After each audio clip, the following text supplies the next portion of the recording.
Hello, hello. We are live on both YouTube and Instagram. So pick your platform. So today I'm going to be sharing five really powerful things that I've learned from working on Wall Street. And I realized I haven't really shared much with you guys about my Wall Street journey. And like that was my life for 8 years. And it's a lot. It's a lot. There's a lot of things that you learn. And so much of that reality in that world is responsible for who I am today. And so many initiations that I've experienced. It's a crazy, intense place. So yeah, we're gonna dive right in. And I also want to mention that a lot of the things we're going to talk about today, I really have this intention on helping you to balance your masculine and feminine energy. Okay, most people that I work with in some way or aspect, they are imbalanced in their masculine and their feminine energy, and we need both. Like it's just a fact of nature that we need both. Yes, this is going to be posted. All of my lives, guys, are immediately available on my YouTube. Okay, just putting that out there, and also on my podcast. So first thing that I learned working on Wall Street, and actually, maybe let me give you guys a little bit of a backstory of how I even ended up New York City, Wall Street, the whole thing. Um, I had this major spiritual awakening when I was 19 years old. I'm not going to go into that whole thing. There's like so many interviews I've done on it, but this massive spiritual awakening. And so I'm like, Source, do I move to India, shave my head, build an ashram? And they're like, no, manifest your best reality. And so I'm the type of person that I really thrive on doing things that seem impossible. I really like going after things that seem just out of the ordinary. And so for me, as a Black woman, and I had been studying financial literacy, so I studied finance in college, that was my degree, and learning about private equity and really knee deep into personal development things alongside like spirituality and esotericism. So like your Napoleon Hills of the world, all of that material and those types of books, I was like knee deep into that stuff. So studying success is really what I did for years. I just studied successful people. I still remember to this day. I'm like it's like I think it's like my junior year. I'm in my apartment and I literally Google like what are the habits of successful people, and it like some Google thing article comes up and they're like 25 things, and literally that day I adopted all of those things. So long story short, I had been studying success. I had been studying just like wealth, money, like how is it that people become wealthy. I was really obsessed with that, and so that led me to be interested in financial services. And so um my either my sophomore or junior year of college, I manifested a internship working at a life insurance company. And so that was actually my exposure into financial services. And if anyone here has ever done sales, sales will amplify any of your insecurities, any of your beliefs surrounding lack and limitation. So it really was spirit just putting me on the right path, because I got into sales and I actually fell in love with it. So here I am in college and I'm taking this career so seriously. I'm like selling all of my friends and family whole life insurance policies. And I ended up making it into the top 100 interns in the country. But I mean, I knew it was because of the manifestation and the mindset work that I was doing. But nonetheless, um, we get gifted this trip to headquarters of this company. And I get there, and out of the 100 interns out of all states, I was the only Black woman there. And something clicked where I was like, oh shit, this is real. Like all of the manifestation stuff, all of the stuff that I had been reading, I was like, this is real, right? Because how is it that I was getting adults to buy life insurance from me? And so, long story short, I got to a point, I mean, I'm giving the condensed version.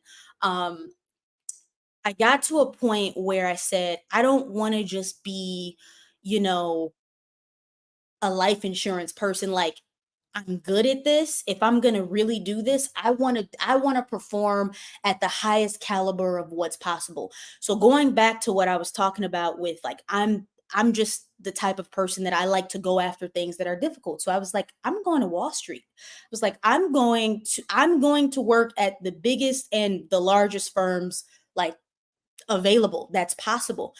And I did. So many things that I did to actually put myself in that position.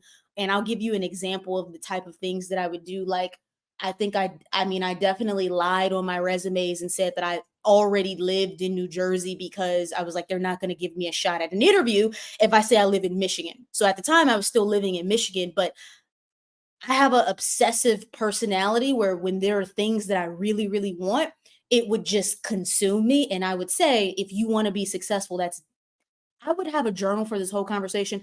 That's a trait and an attribute you really need to have. You need to be obsessed with the things that you want because it carries a certain frequency. Okay.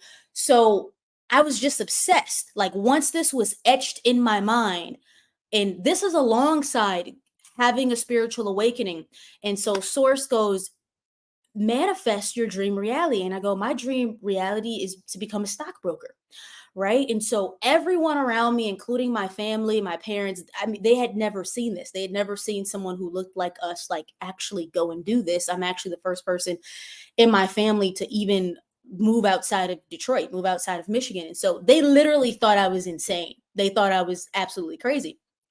Um, and so I ended up not even intentionally looking for this, but I ended up landing a job at a tax firm, but it was in New Jersey and it was like 15 minutes outside of New York City. So I had started applying to like big firms for like their financial advisory programs, that type of thing. Um, but in the meantime, I actually took a different position um so that I could go to these interviews in person and because I was telling them that I lived in New Jersey anyways. So I'm like I take this job in New Jersey, I pack up everything, one-way ticket, I moved to New Jersey, literally never been to this place. And I start working at Ernest and Young. You guys might know of Ernest and Young. It's a tax advisory firm. So I'm working there, but I'm also this gives me an opportunity to like interview, go into the city, work at some firms, or I'm sorry, interview with some firms. This is not actually on my list of 5 things, but what I would say is um be willing to go the extra mile for things that you want, right? Maybe it's not that you're going to go straight to that thing, but you're going to do something that's going to get you a little bit closer. So within 6 months of working there, I get a call and it's from like my dream firm. I don't really want to say any names because you know how some of these firms are.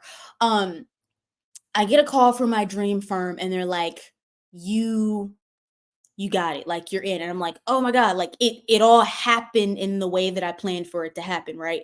I'm gonna take this thing temporarily just to put me in the position, just to put me in the position.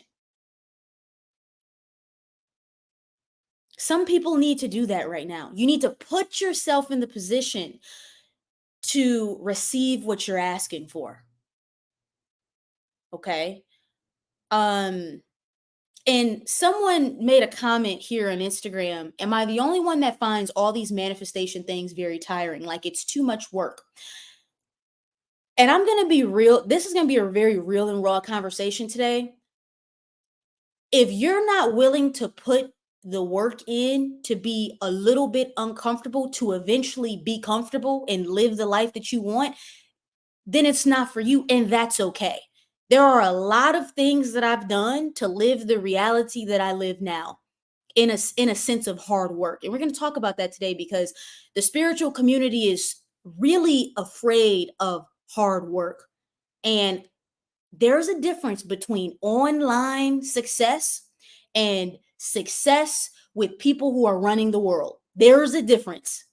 There is a difference between what people online are telling you to do and people who actually own everything actually do, which is why I want to bring this realness, okay? Um so anyways, the first thing that I want to give you is that belief bends your reality. First thing that I learned is that belief bends your reality. Here I am, I'm a 23, I think I was 23-year-old woman who just uprooted her life from Michigan completely by herself. I knew no one in the city, maybe one or two people. And I walk into the biggest and the one of the biggest and the baddest firms on Wall Street. And I didn't even choose this specific office when I was like choosing where I was going to apply. It just so happened to be like the top performing office in the nation, meaning I'm sitting next to wealth managers and advisors who are like one, two, three on Forbes, who are managing billions of dollars in assets. Okay. That's also the power of the universe. When you want something, the universe can be positioning you for something bigger than what you even know that you're going for. But because you have the desire and um you have the faith to just go after it, it gives you more. So here I am, I'm working on Fifth Avenue. I'm working in, I mean, the level of prestige, the level of money, the level of wealth, the level of clients and celebrity and just that whole world, absolutely insane. And so this first tip, belief bends your reality. I really want you to take this away because I stepped foot in this place and I remember my manager telling me, okay, hey, we're going to be expecting you to, bring in $1 million accounts. So in wealth management, a part it is sales. It's like sexy sales, sophisticated sales and investment banking. So you're selling investments, right? You do have to get licensed, and there's a series of licensing that you have to do that's really rigorous. Um, those stories are for a different day. Lots of miracle stuff with that too, but really intense stuff. And so I remember thinking, I don't even know someone who has a $100,000. How am I going to land clients and get them to take me seriously who have millions of dollars? You know what I mean? But let me tell you something. The best thing that ever happened to me in my life was working on Wall Street and working in those environments because I was surrounded by people that didn't feel bad for me. This is going to be a little raw, but they didn't feel bad for me because I was black or a woman. They did not care. Meaning, this is the expectation. This is the level of prestige. This is the standard. This is the culture. This is what is expected of you. Not, oh, um, no one in your family can even fathom that amount of money. Not, oh, you just moved to the biggest city in the country by yourself, and that's a whole other set of experiences. No one literally cared. And as soon as you recognize that no one cares, something powerful happens. You have to believe in yourself so much that it overpowers your past of anything that you have ever witnessed or learned or have been exposed to. And so, because they didn't feel bad for me, it actually freed me from any programs of being a victim. Because when you have a sales jobs where there are simply expectations. So the expectation for me was that every year I had to raise $10 million in assets, and it's very, very aggressive.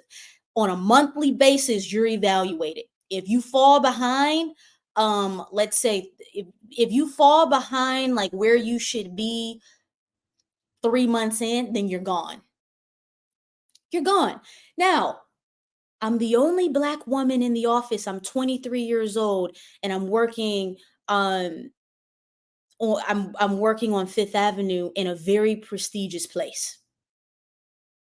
And no one feels bad for me. No one feels sorry for me. No one's saying, "Oh, hey, let's make it easier for her because there's such a disparity between probably the network that she has access to and the network that other people have access to."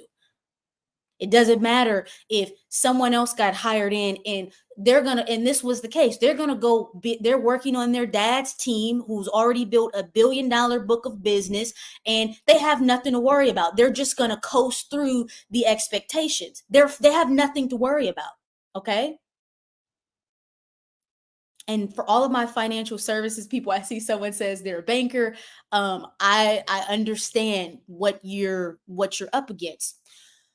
But the belief, because they didn't feel bad for me, because they didn't look down on me, and it was, hey, you got to perform at the same level as the person sitting next to you.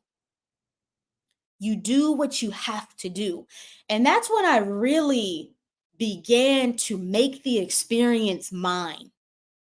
Heavily, heavily, heavily, heavily into energetics and manifestation. And I manifested some really cool clients, some really cool accounts, some really cool things happen. I even manifested people in the office that saw my charisma, my work ethic, and what I was able to do. I'm the only black woman in the office, and there were only three black people total that were advisors, and the other two were men who had been there for a while. They'd never seen this before. So naturally, it magnetizes people in, it pulls them in, right? They're like, who is this person? How are they doing this? And it put me in a position to end up with different business partners in the office that did give me opportunities, that did teach me things, that did show me, oh, you're doing it this way, you could actually do it this way.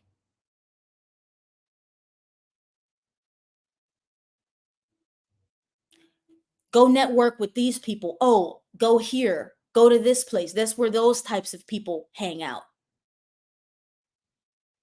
It's all about positioning yourself. So the belief itself opens up the door for the universe to show you the support and the resources that are already around you. Now, this is why is important. If I would have went into that space, and I actually saw this multiple times with other people of color that were hired, and this is not purely about race, it's just that I have to speak from my experience. So everybody take from it, no matter your race or ethnicity, like what you can. This was just the setup for me. So there were people who got into the space, and the only thing that they could think about was there are not enough of other black people in the space. And let me tell you, those people did not last long because you're not focused on your job of what's expected. You're focused on who here is also in a similar position as me so I can try to get some sympathy. I hate to cut it to people, but in super elite, prestigious places, in industries, in realms, that doesn't really work. It really doesn't work. And you really shouldn't want it to work because you don't want people to just give you something. Okay? It doesn't mean that we can't have divine intervention or things like that. But getting out of the program of I am a victim and I need a savior and I need somebody to come rescue me. That is a very disempowering frequency that we've all been tricked into believing helps us, but it doesn't.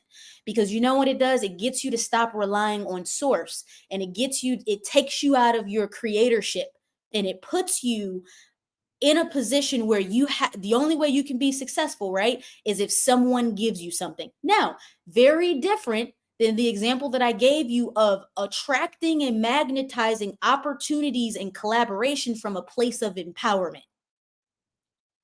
Very different vibration, very different set of things that can happen. Okay.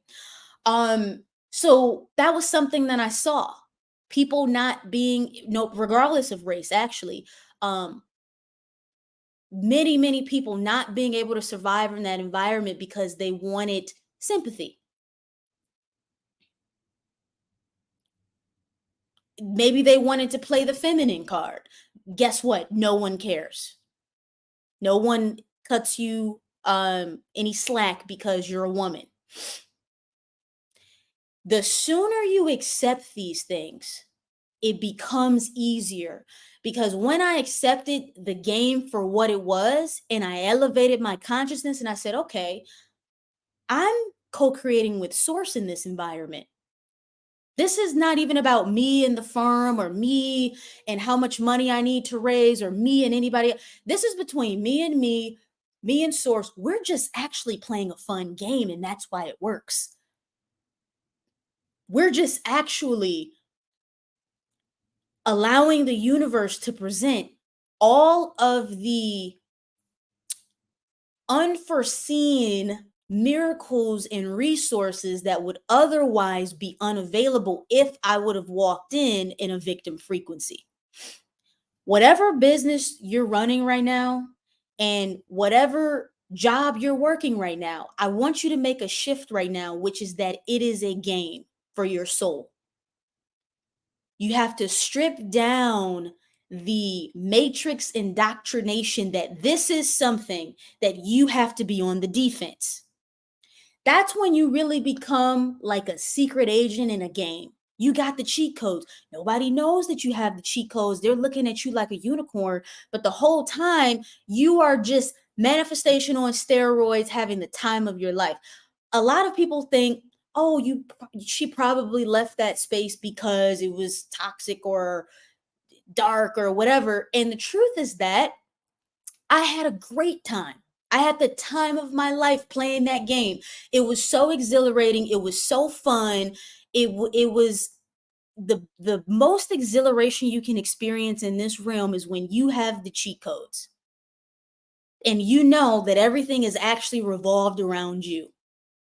It's a different experience. Okay. So, one, belief bends reality. Belief bends reality. Okay. Second thing that I learned, okay, this one's going to go deep into balancing your masculine and feminine energy. You have revenue producing activities and then you have non revenue producing activities. In a day, I'm running a business.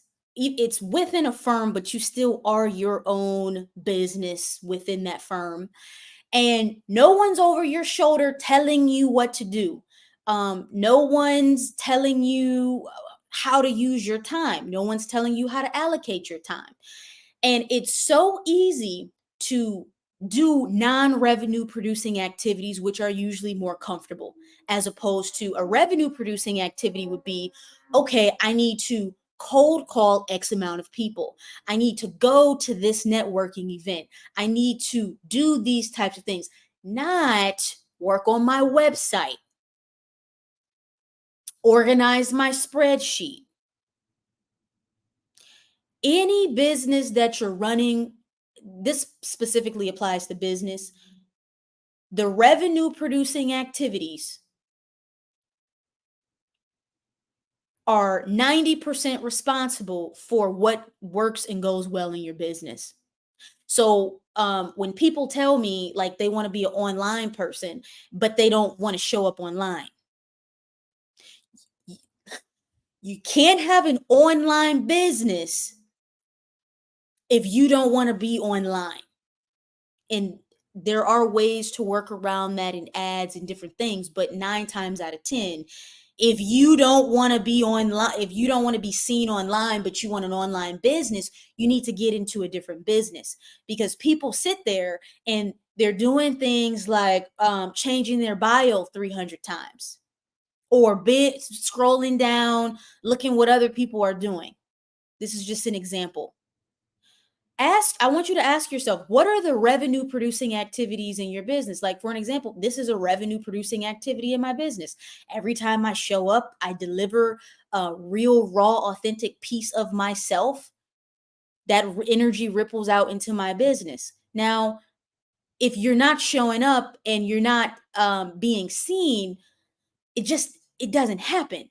There are just some things that you have to do. Now, this is what blocks people: the fear of rejection. If you look at the activities you're avoiding doing, it's because you don't want to be rejected. So, something that I had to learn in sales is I had to become numb to rejection.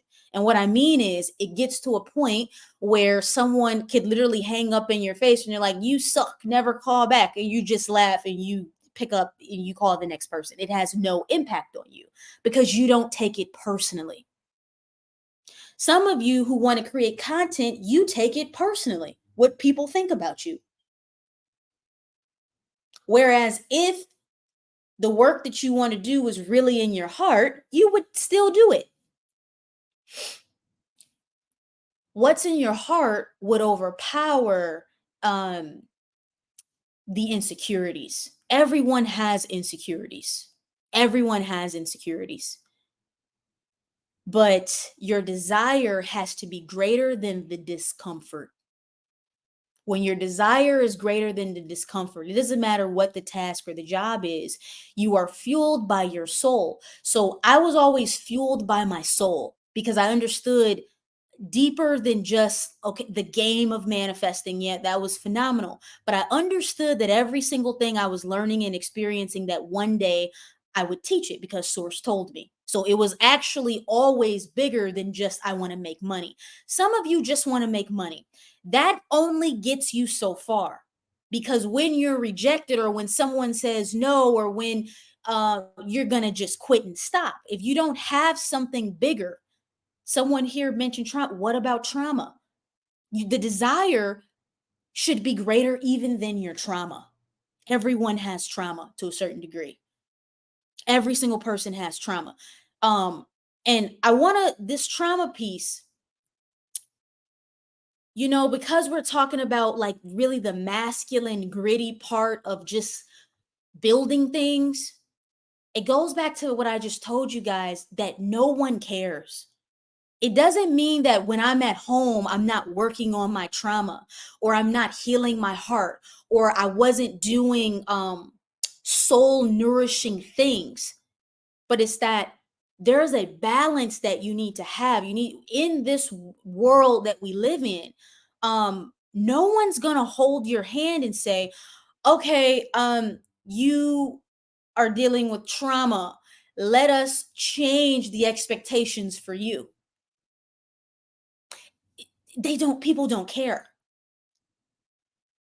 There is, I'm going to say, everybody here needs to embrace their masculine energy. Working in a hyper masculine environment made me, um it sharpened my masculine energy. Now I will say there is a such thing as that imbalance where you get to be too masculine. Like, I got to a point where, because I worked with really alpha men. I'm talking, you walk in first thing in the morning. What are the three stocks that you're watching? What's your opinion on the market? I mean, very crazy environment where um you have to really be powerful in your presence of how you conduct yourself, how you advocate for yourself. Like, when I say I worked with the most alpha men on the planet, they did not treat me different. They did not care. That's kind of why I have this type of personality. But I started to notice that even when I was dealing with my family and friends, I was like, I could be at a restaurant or something, ordering like I'm closing a business deal. I'm like talking to the waiter or the waitress, like super intense, and it's like, it's literally not that intense. So you have to be balanced. And that was something else that I learned, is that I did not actually have to do business in that way. At first, I thought, okay, to survive in this environment, I have to be hyper masculine to um, show my strength and to show what I'm capable of. I have to reciprocate that energy. But I actually learned, especially with clients, is that the feminine energy of compassion and nurturing landed me more deals, landed me more clients. Not that I didn't embody authority when necessary or needed, or not that in certain conversations I didn't allow the masculine energy to lead. But I don't want anyone here to think that this means go out and be a bulldog. Sometimes you need to be a bulldog, sometimes you don't. You have to read the room. Okay.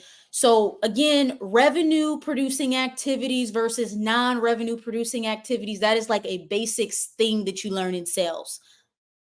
When I sold life insurance, like before I got into this elite version of financial services, um, I mean, and that training was so good to me because there's just so much that's so good about running a business. Every single day we had to track our activities. And the activities would fall into the categories of revenue producing and non-revenue producing, things that actually make you money. Okay. Um, so this third thing I want to give you guys, actually, let me go back really quickly, just really quickly. Discipline.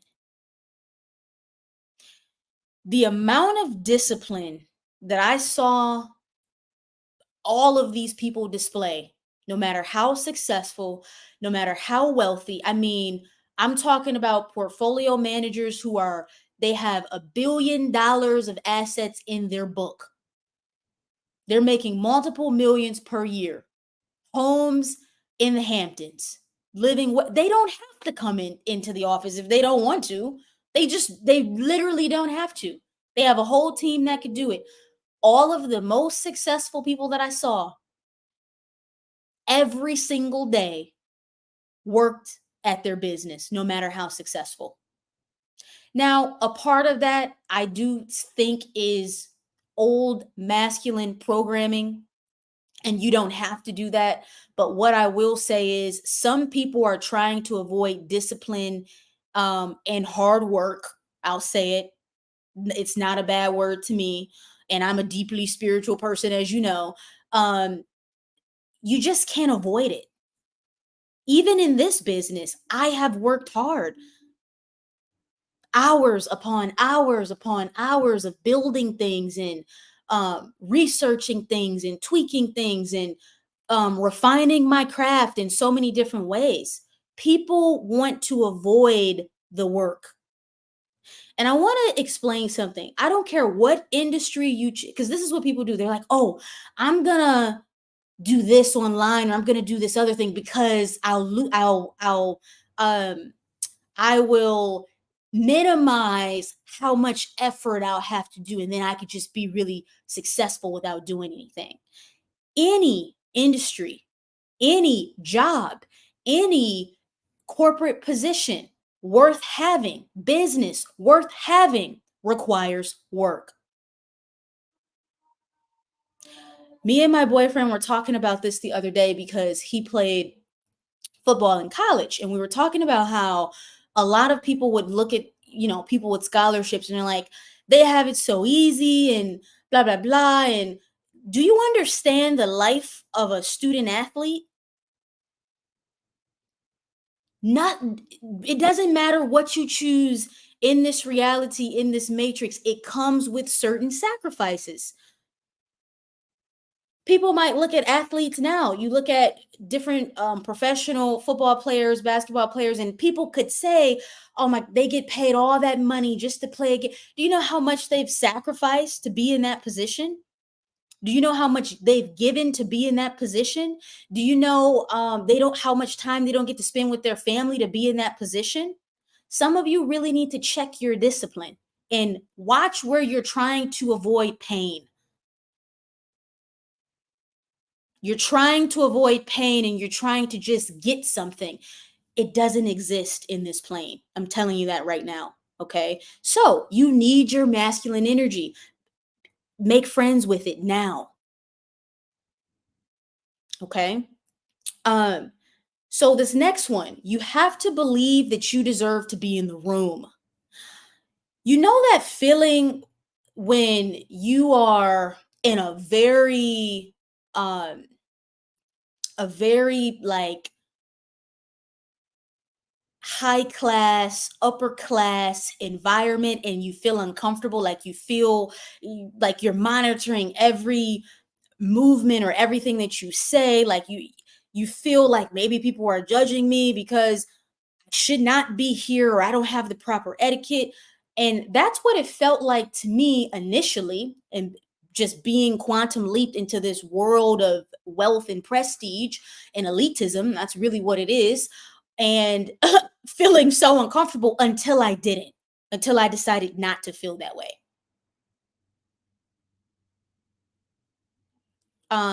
And what I mean is, you want to get to a point where there's not any environment or any place that's too good for you. And I love this. Someone says it's you just judging yourself, and it's true. The moment you believe that you deserve to be in that space, the way people respond to you is completely different. So, whenever people dealt with me of any type of race or ethnicity, um, they never really dealt with someone that looked like me that had that much confidence, but it was intriguing. Everyone here has the power to be that confident in whatever space that you're working in. My recommendation is to always put yourself in uncomfortable situations. If you feel uncomfortable in certain crowds, go actively put yourself into that crowd until you're no longer intimidated to be in that crowd, because really it's just a subconscious block. It's based on your past, it's based on environments that you're used to being around, where people have a certain standard of being, and maybe you're believing that you can't expand beyond that, you can't expand outside of that. Go I always tell you guys, go sit in very high end restaurants, very expensive places. Even if you can only afford a soup and a salad or a drink at the bar, it's the frequency of the environment that imprints on you. Go into luxury stores, not from a place of materialism, but from a place of simply no longer having the judgment, because the judgment is what actually creates resistance. When you say, oh, well, those types of people are like this.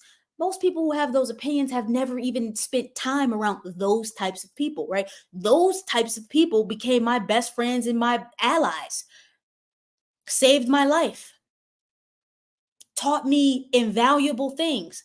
For most people, it's just speculation. What those people do, how those people act, when really it's just a culture.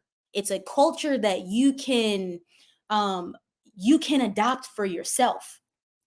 It doesn't mean that ego in these spaces don't exist, because it definitely does. It definitely exists. Put yourself in environments that are vibrating on the frequency of what you want in your life. So, one of the best things that ever happened to me was because I was in this culture of people who just talked about money like it was water, talked about all these things like it was so normal. Oh, we're going down to the Hamptons this weekend. You want to come? Oh, we're going to fly out to Aspen. You want to come? Like, it's just a culture. And what happens is it becomes the norm in your reality. You're no longer placing it on the pedestal and saying, that's too good for me. Nothing is too good for you. And I've been in the room and across from literal billionaires and multimillionaires and celebrities and athletes. And it got to a point where I felt zero intimidation to be around them, to hold a conversation, to share space, to hold energy. This is also deeply spiritual. Valuing yourself beyond titles or conditions of what you think other people have or don't have over you. That's how you're going to first energetically level the playing field. Doesn't matter. So, this third one was, you deserve to be in every room. You have to know that you deserve to be in the room.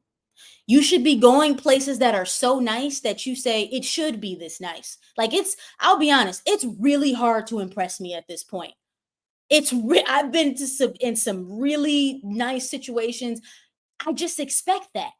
Some people call it bougie or whatever. Listen, there's an energetic standard in my life. It should be this nice. It should be this comforting. It should be this easy.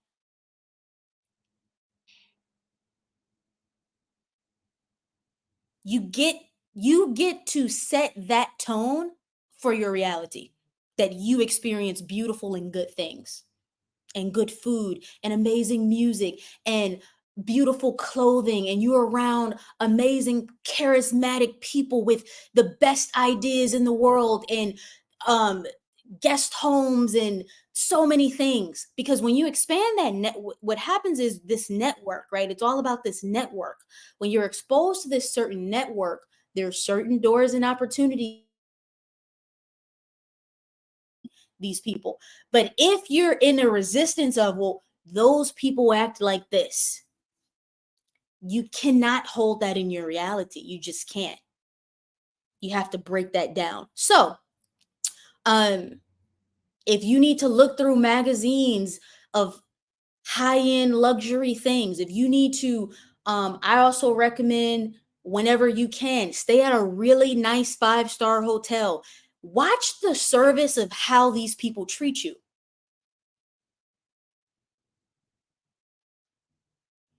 It was different for me because this world was just, it was the world, it was around me. I didn't have to schedule it, into my world. So it quantum leaped my vibration in the wealth department and luxury department. Like it just, jumped it. If you don't have that around you, I need you to commit to intentionally working that into your vibration. Go drive around a wealthy neighborhood. Envision yourself living there in that area, in that zip code. If it's a luxury apartment building, go there. Ask to see a unit. Even if you're in no position to actually live, what you're doing is you're subconsciously programming yourself to normalize what you once put on a pedestal.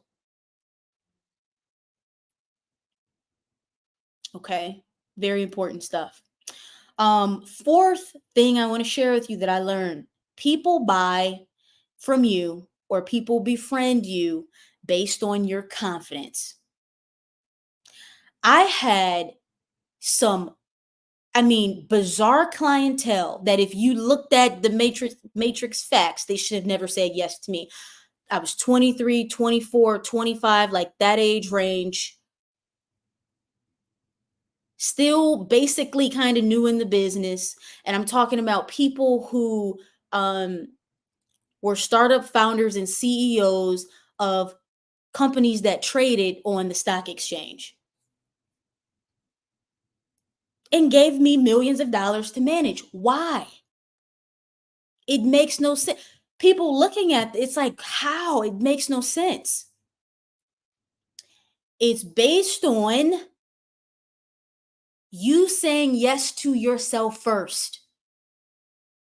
It's never about getting them to say yes to me. It became more so about, do I believe that I can energetically land this, land it first energetically, hold the reality of them saying yes to me energetically while feeling fully worthy of being able to perform or do whatever I need to do, showing up, delivering. But the yes is never because you actually convince them of anything. It's that there's a certain frequency that you embody that signals to them that they can trust you, that they can follow you, they can follow your lead because you're someone that knows where you're going. For many of you with, let's just say, spiritual coaching businesses who aren't making any money, people are not saying yes to you because you don't really believe in what you have to offer. You really don't. You are more focused, and this could be any type of business, you are more focused on them validating you than you are owning the space and holding authority of over what you know you have to offer.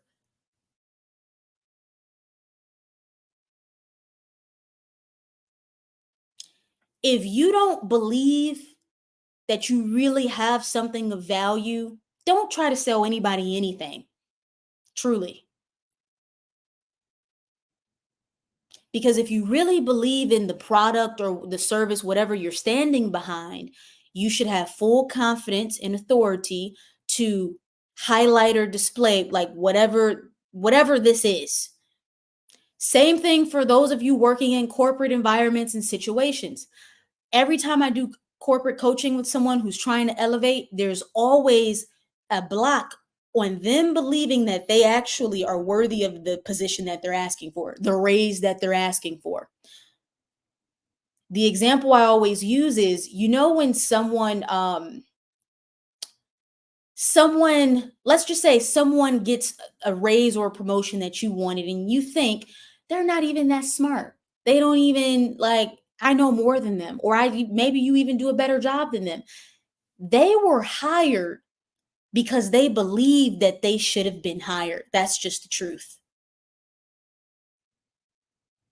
The management or whoever was doing the interviews was sold on their vibration, not even what they had actually already produced. It's a confidence thing. It's a charisma thing. Do you actually believe that you're worthy of the thing that you're asking for? Do you actually believe that you should have that position? So this was something else that I learned in this space, which was um all of the top producing wealth managers, portfolio managers, investment bankers, private equity people, they had this sense of entitlement about them. This sense of, I should be here. This sense of, this actually belongs to me and I should have it over the next person. Now, for some people, that might feel uncomfortable for you to entertain that. That can have ego matrix undertones, but when filtered through integrity and the purity of your heart, you should have a sense of entitlement on this planet. I am entitled to live out my highest timeline. That's why I'm here. I am entitled to have that position because I want it and I can have it. I am entitled to create however much money that I want. I am entitled, like whatever the thing is for you. Do you really, and we're using the word entitlement. This entitlement is coming through because it's taking some of you out of this complacent, humble frequency that you think it's humble, but it's really coming from unworthiness. It's really coming from a program that there's some type of honor in you being not successful. Most people think that it comes from some religious indoctrination, but most people have this program embedded that there's a sense of honor in struggling and being poor and not getting what you want, which is why when you see people who always get what you want, it triggers you. I'm the opposite. When people get what they want and they do it consecutively, I like those types of people. Those are the types of people that I hang out with because I've created a winning frequency in my life. That's why I love Kobe and people like that, because they don't feel bad about their success. You want them to feel bad about their success, but let me tell you, all of the elite people who do amazing things on this planet, it doesn't mean that they all do amazing things, right? But the people who are doing amazing things with their time on this planet, they don't feel bad about their success. You want them to because you've been programmed that way. We don't feel bad. I don't feel bad. My life is going to get better and better and better. There's going to be more money and more success and more expansion. And I just love it. I eat it up because that's me co-creating with God. And God is experiencing that beauty through me. Source is experiencing that beauty through me. I don't feel bad. And I don't hang around people that think like that. Why? Because that lowers my frequency. It's a buzzkill. So when they say, well, the rich hang with the rich and it's such a shame, why would they want to hang out with you? Why? All you're going to do is make them feel bad about their circumstances, and they don't want to feel bad because you're taking them out of alignment with their creator, that they should feel good. So everyone here can make a commitment to themselves that they are entitled to experience the highest timeline reality, and sources dropping in to balance this out. what is best for you and also for the planet and everyone here. So not doing things um out of a low vibration. That's not what we're talking about.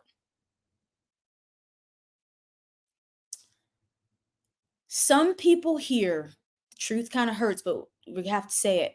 Some people here are so comfortable with being the loser in the situation.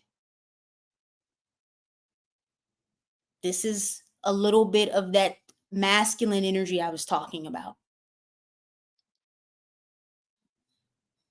Some of you are so used to losing in life and you wear it like a badge of honor, like a stamp. And you're like, I'm a loser. My life sucks. There's so much integrity in this. But really, do you think your higher self feels like a loser? Do you think Source feels like a loser? Or is Source the genius behind every good thing that we've ever laid our eyes on and witnessed? When you say yes to the winner inside of you, you're actually saying yes to the Source within you, the true genius, miraculous, infinitely intelligent spirit that dwells within you. That's what you're saying yes to. Training yourself out of the vibration of it's normal to not get what I want. When I don't get things that I want, it's abnormal. I'm like, what the, like, okay, that must mean something bigger or more is coming.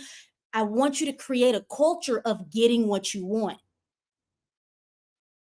Create a culture of being ingenious.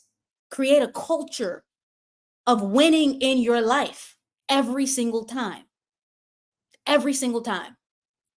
And it's coming through like this because we really are breaking black magic spells that have been put on many people here, deep generational curses, ancestral curses, matrix programs, implants, infiltration technology, all of this stuff that's like, it's, you don't even know why your operating system is working this way. We're piercing through that lackful, untrue frequency to shift you into the vibration of who you really are: a genius, a winner, a thriver, an abundant being, someone who deserves all of the beauty and well-being that's possible and available here in this time space reality.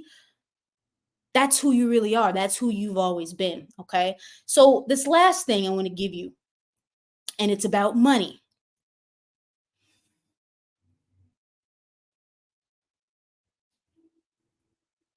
Money and wealth are attitudes. I'm not talking about I see it and then I allow myself to feel that way. I'm talking about I know who I am as a soul and an eternal spirit. This is my true frequency. Doesn't matter how much money you have in the bank right now. I mean, I really need people to get this. Because this is what's happening. You are allowing yourself to view who you are in a certain light based on something that your ego believes that you lack. So you're basically saying, I don't celebrate myself, I don't trust myself, I don't honor myself, and I don't believe in myself because I don't have this right now. And then that's the same loser energy we've been talking about. You take that loser energy out into the world and then you go try to apply for a job or you try to interview or you try to attract clients. Nobody's believing it. Nobody's buying into it because they're picking up on how you actually feel about yourself. Let's just really sit in that energy. Really, really feel that. People are only picking up on how I feel about myself. If you can get to the point where it doesn't matter what you physically have right now, but the way you choose to feel about yourself is the same way that Source feels about you, then you can have $0 in the bank, but you can do that interview, or you could post that content. You could walk into this room and be magnetic. Magnetism has nothing to do with money. The times in my life that I was broke, I was the most magnetic, probably more magnetic than I've ever been, because I had to rely on my frequency. I didn't have a crutch to say, oh, this money or whatever. I didn't have the financial security, but I had to create a different type of security, the security that can only come from your soul. And you know why that's important? Because when you do get some money, when you do get into some rooms, there's nothing that anybody can dangle in front of you that takes you out of integrity, because you understand that your magnetism comes from your heart, that your magnetism and your worth is based on your spirit, not what you have right now, or what other people, how you want other people to perceive you. Some people don't even want to date and open themselves up to a relationship because they feel like they're too broke. These are the types of things I see when I do quantum healing work with people. They want a relationship, a partner, this dream thing, but vibrationally they're like, well, I don't make enough money. Instead of believing that someone could love them unconditionally exactly where they are.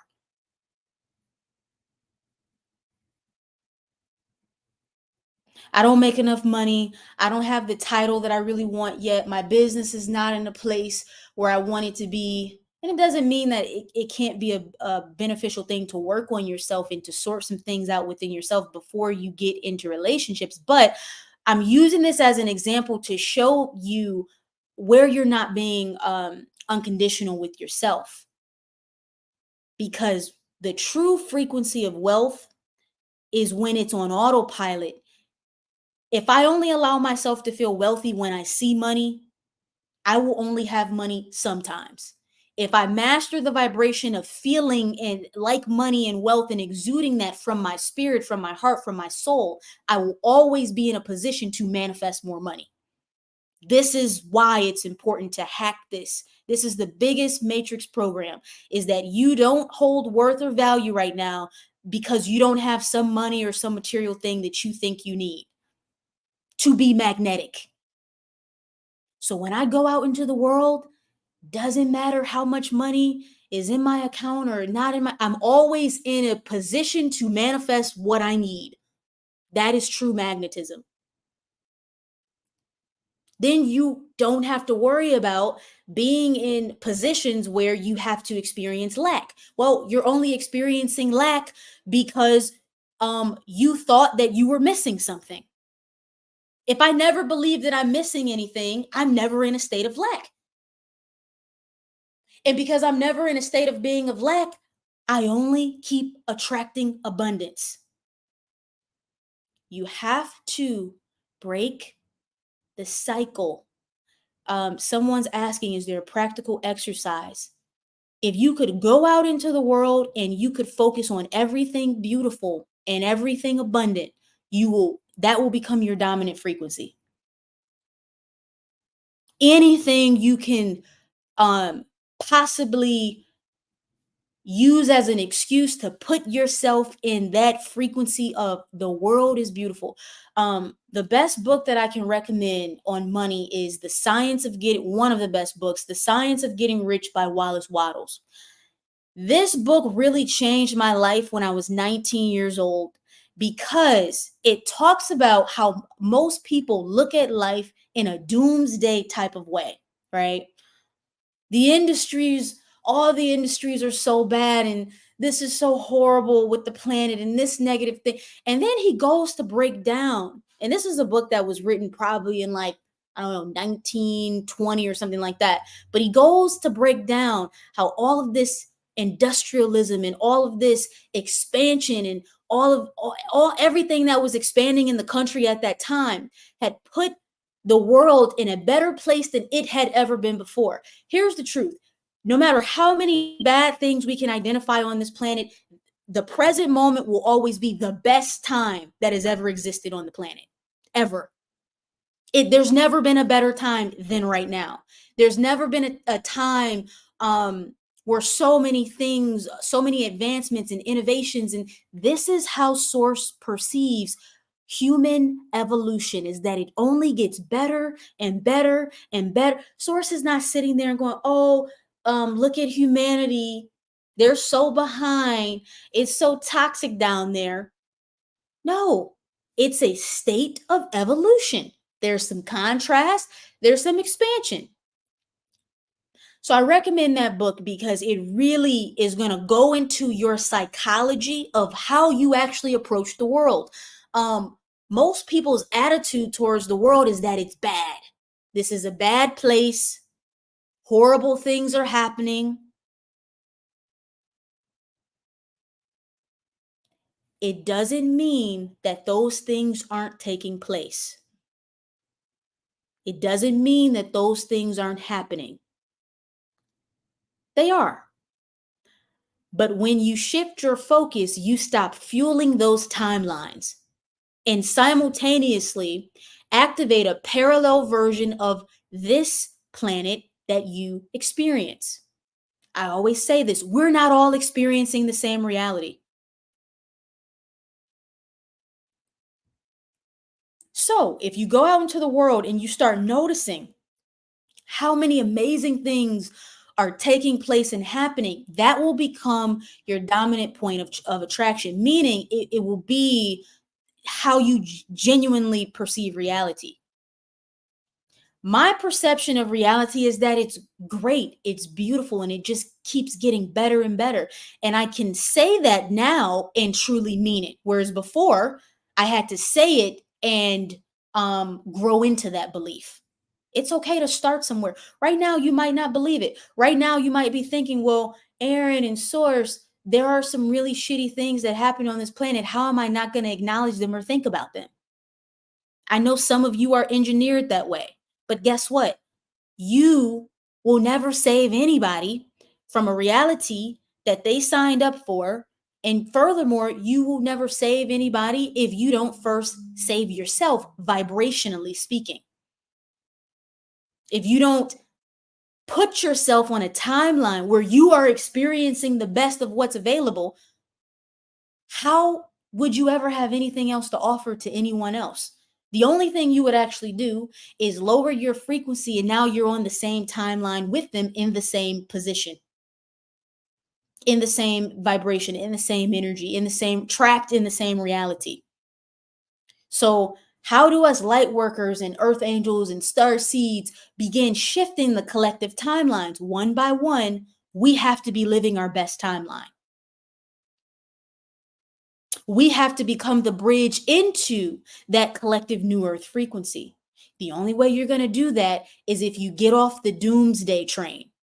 When you're around people who are talking about how bad the planet is and how bad things are, you might be that person. Everything's always bad.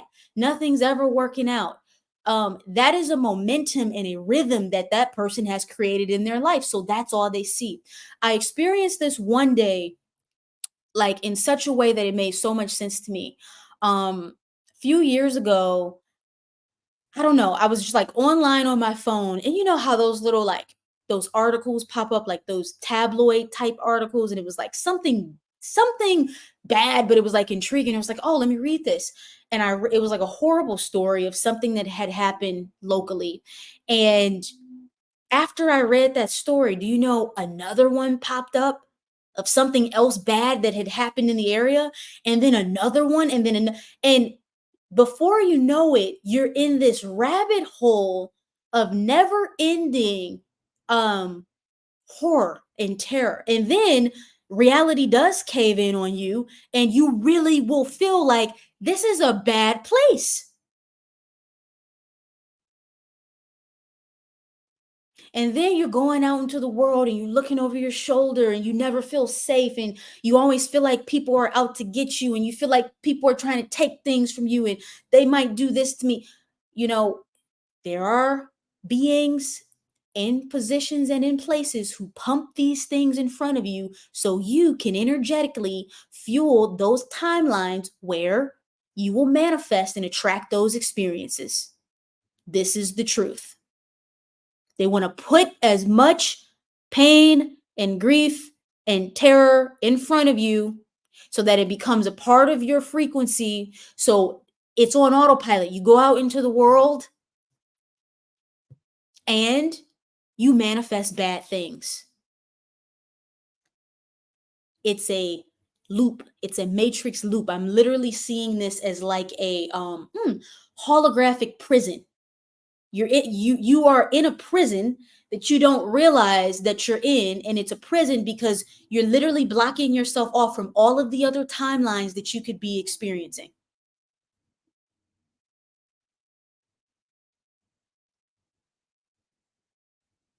You want to free yourself,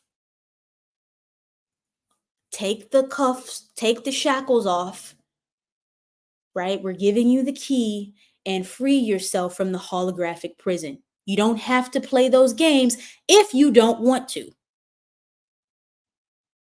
There's more for you to experience. Okay, so I'm just gonna go through the 5 things that I learned and on working on Wall Street, and that you should adopt and implement in your life. First one is belief bends reality. The second one was focusing on revenue producing activities versus non-revenue producing activities. Believing that you deserve to be in the room. People buying or befriending you based off of your confidence, and that money and wealth is an attitude. It's a decision. It's a choice that you make before you ever have any, or with how much ever you have right now.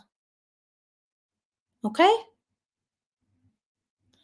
So, if there are any questions, drop them in the comments and I'll answer a few of them. Just because sometimes I like to get into the vibrational details of like specific occurrences that maybe you're experiencing, and it helps other people expand too.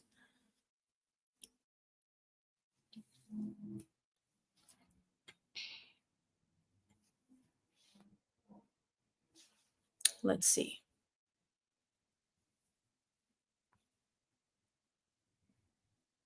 Yes, this live is going to be immediately available on my YouTube, which is Erin Lyons TV. Okay, repeating the 5 things again. Belief bends reality. Focusing on revenue producing activities versus non revenue generating activities. Believing that you deserve to be in the room. Knowing that people will buy from you or befriend you based on your confidence. And the 5th one, money and wealth is an attitude. What are some of the ways we can work through the lows that come before we level up? Every single time you hit a low point, I want you to look at it as an opportunity to refine yourself. You hit that low point based on certain decisions that you made, thoughts and beliefs that you were entertaining. Backtrack. Why am I in this position? Why am I in this position? Did I spend more money than I actually had? And now I don't have any anymore. Did I actually not really show up at work and perform because I didn't like the job, but I didn't like it, which is why it vibrated out of my reality? Is it I'm at this low point in my business where people are not signing up for things or things are not selling, but it's actually that I don't believe in the products and the services anymore, or maybe you never did. You know what it is? You have to stop lying to yourself. You have to stop pretending that you don't know what the problem is. There's something that you've been doing to be in that position. A lot of this is very practical when it comes to money specifically. Meaning, What's your income? What are your expenses? Do your expenses outweigh your income? Very simple. If your expenses outweigh your income, you're always going to be in a deficit. You're not going to have an opportunity to save, to start creating a cushion. You're not going to have money for a rainy day. So every time something comes up, you're going to be hit again. You're going to stay um, in that pattern of never having enough. So what are you going to do? Income has to increase or expenses has to have to decrease.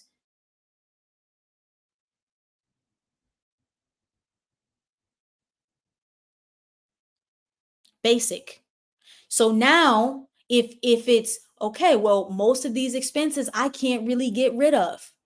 Okay. We need to manifest a new job that pays more money. Okay. Let me start working on my beliefs. Do I believe that I can land a new job? Do I believe that I'm worthy of a new job or something better or something that pays more? Usually it's not just about um sometimes people can't just go into the thing that they need, the solution that would actually help them, because there are layers of beliefs that actually block that reality. So step 1 is, why am I in this situation, and be honest. Evaluate the truth, the facts. What needs to change? What beliefs do I need to work on so that I can be a vibrational match to the solution? Usually, the solution is actually very simple. You need a new job, you need a raise, you need a promotion. Maybe you started a business that's not doing well temporarily. Maybe you need to get a part time job. This is all practical. Remember in the beginning when I told you guys I had this dream job and I really wanted to be a stockbroker and I wanted to work at the biggest and the baddest, but I said, what did I do first? Step 1 was actually taking a different position that I did not want to do, really, but I just knew this is the step that put me in the position to then be receptive or in a frequency of being able to make the next step to have the thing that I wanted. Some of you don't want to play the game. You want to go from point A to point B. Maybe you have to go point A, point B, point C, point D. You end up there at the D, the destination. And guess what? All of the steps that I took to get to where my life is now, I would not change those steps because I learned the things that I needed to learn. They were initiations. There were people that I met. I would not have wanted to miss out on meeting some of those people. They were a part of the journey. You're trying to go from making $50,000 a year to $1 million a year. 9 times out of 10, that's not going to happen because you have a $50,000 per year mentality. But if you go from 50K to 100K, that's a big leap. Now you have a $100,000 mentality. Then you go from $100,000, maybe you double again, you go 200K. You're closer. If you end up there, does it really matter? But what happens is it's the shiny object in the future. I really want to be there. And as long as I'm not there, I'm going to feel like shit the whole ride. Well, it doesn't change if you're going to feel like that.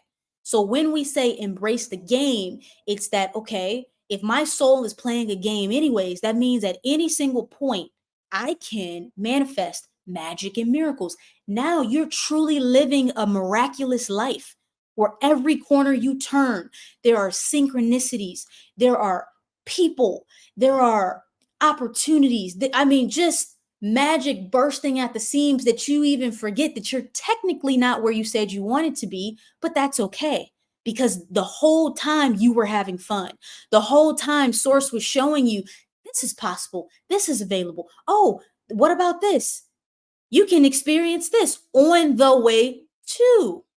It's like if you were on a plane and you were going on a vacation, when you're on the plane on the way to the resort or wherever you're going, you're not pissed off the whole plane ride because you're not at the destination yet.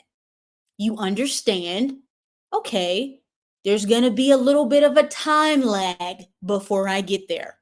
How can I make the most of this time? Some people take a nap. Some people read. Some people work on their laptop. Some people make friends with the person sitting next to them. Some people order a glass of wine. What are you doing with the in between time? If you're miserable in the in between time, you'll never hold the frequency to accelerate and get there. You can't be miserable trying to get to the destination. You actually just keep delaying the destination the more miserable you are. So, for those of you who are at those low points, again, I need you to be honest with yourself. Why are you there? What decisions have you made that have led to you being there?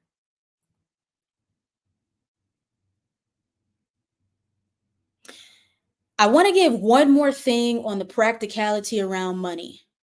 Um, you have to understand how this planet works. There are actually only 5 ways to create money. Only 5 ways. I don't know if I've shared this. I know I've shared this in my membership. I don't know if I've shared this with you guys before, with like everybody. There are only 5 ways: a job, a business, an inheritance, luck. So that could be like gambling or something like that, and investments. Now, why is it important for you to know these 5 ways to create money? Because people complicate money. It's like, I want to make more money, but I don't know what to do. We just narrowed it down. You have to have a job or a business or investments, or you can inherit money, or you can get lucky. You can get a settlement, you can find money, you can get like, those are only the 5 ways to create money. So, narrowing that down to our 5, what do you need to do right now? For most people, the investments, you need money to invest money. So, that's probably out if you're asking about how you can get some money right now. That's out. If you have a job, understand that that job comes with limitation. Now, you can definitely be a high corporate earner. You can be a high corporate earner if that's a part of your wheelhouse. There's nothing wrong with that. Like our C-suite people, that type of thing. You can absolutely have a 5D job and career that you love, and you are so fulfilled, and you are so soul connected to the intention of that organization. 100%. But understand, typically there is a max of what you can earn of salary. So then we have our next option, a business. So wait, let me go back. If you're in that job situation, what are your options? I need to either manifest a new job where I can make more money. I need to manifest a raise or a promotion. Those are literally your options. Those are your options. Okay. If you run a business, now the beautiful thing about a business is that you can create as many doors as you want for money to find you. But I'm going to go back to number 2, revenue producing activities versus non-revenue producing activities. What are you doing on a consistent basis? Are you reinvesting in your company?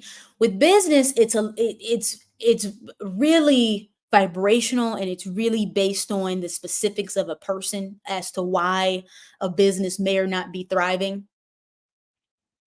But do some shadow work. Do some I'm going to try to come up with some business shadow work for people. Do some business shadow work. Do I really believe in what I'm selling? Do I believe in myself? Do I really believe that this product or service benefits people? What is your messaging? When I do business audits for people, a lot of times is that their messaging sucks, meaning um what they're trying to sell, no one would understand that based on what they're saying. Or maybe it's just boring. The it factor is not there. There's so many things in that department. Now, if you are running a business, maybe you need to introduce a new product suite. Maybe for an example, let's say you're a spiritual coach and you do one-on-one, you only do one-on-one sessions. You're some type of coach. There are only so many hours in the day. You're going to limit your ability to make infinite amounts of money if that's all that you're doing, because there are only so many people you can meet with in a day. You see what I mean? That's a limitation in your business. That's a bottleneck in your business. So you would want to introduce something that creates passive income, a course. But let's say you introduce this course and no one buys it. There's typically a reason why no one buys it. Either they don't know enough about you because you don't show up enough, or your messaging is off, or the pricing is off for the audience. There's something out of alignment. So there's usually just something out of alignment. So many infinite examples with that. Then what else did we say? We said getting lucky. You can manifest money, getting lucky. I don't recommend that as the strategy, however. That's something that I put in the bucket of wouldn't that be fun if, but I wouldn't put all my eggs in that bucket. I've manifested tons of money through luck, but I wasn't trying to, hence it being luck. I don't want you to manifest walking down the street and you get a crinkled $5 bill once in a blue moon. I want you to have a sustainable flow of money and making more of it. Now, for some of you, you need to not make it about money at all. You need to take money out of the equation and you need to get to the core of focusing on what you love. This is personally how I've created success in my life, is being very heart driven. Like, I'm a very passionate person. I get my thrill and excitement out of the possibility of a dream coming true. So when I get hyper focused and obsessed on something that I want to actualize, I already understand that the money is a byproduct, but it's like a hunt. It's like when I get that client, or when I get that thing, or when I get my foot in the door of that place, or what, that to me is much more exciting, like the thrill of manifesting that, than focusing on money. That's been a personal hack of mine. It doesn't fulfill me to think about making more money. Like, I would much rather play the game.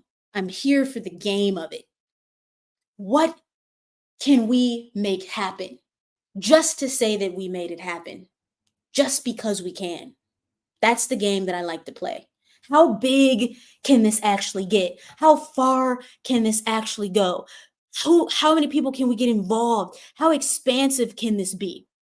Most people here need to get off the money train of all the courses and the things you're buying, and you think that it's financial literacy, but really, if you don't have any money, financial literacy is not that helpful. It's a soul thing. It's a heart thing. It's a I like being here thing. There's something that excites me. There's something that wakes me up in the morning. I'm going after something. That is the best feeling and frequency to be in your life, is when you have something that you're going after. You have something that is driving you.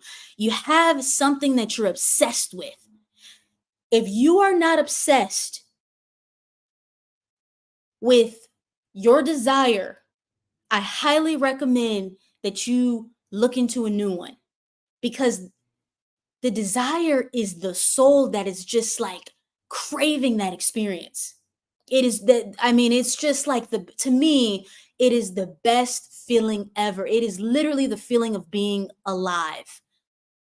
That's how you know you're alive. When you want something so bad, you want it really, really bad, that if you don't have it or if you don't do it, you literally feel like you might die. You literally feel like you might die. That's how I feel about this business.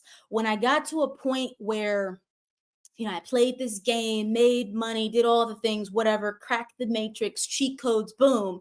And my spirit is like, okay, we did that. What's next?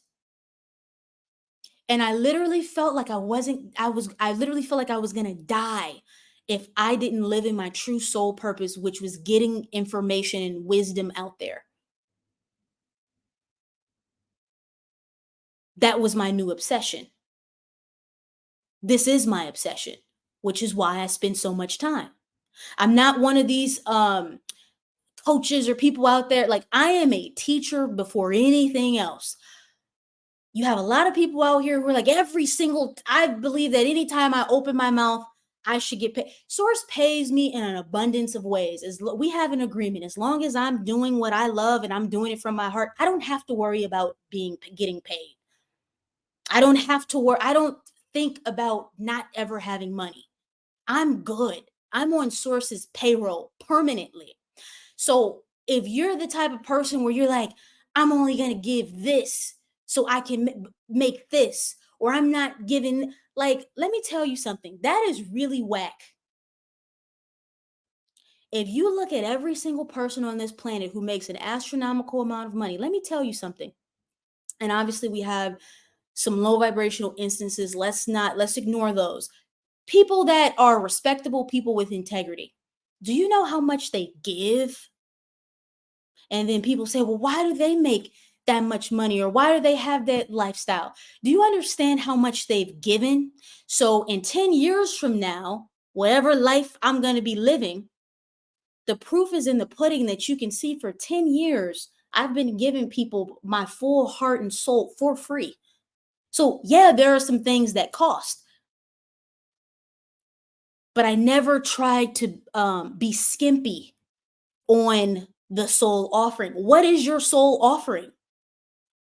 Truly, that if you died tomorrow, could you say, I really like how I spent my time and I like what I contributed? Most people can't actually say that they would be satisfied or fulfilled. If I died tomorrow, I swear I am good. I've done everything. I am good. Like, there's a lot more to live, but I am fully happy with every decision that I've made and how much of myself I've chosen to give, without being in this matrix loop of everything is for money. That's the issue with some people. You look at every single thing that you want to do with a price tag. Well, why would I do that? Would it make me money?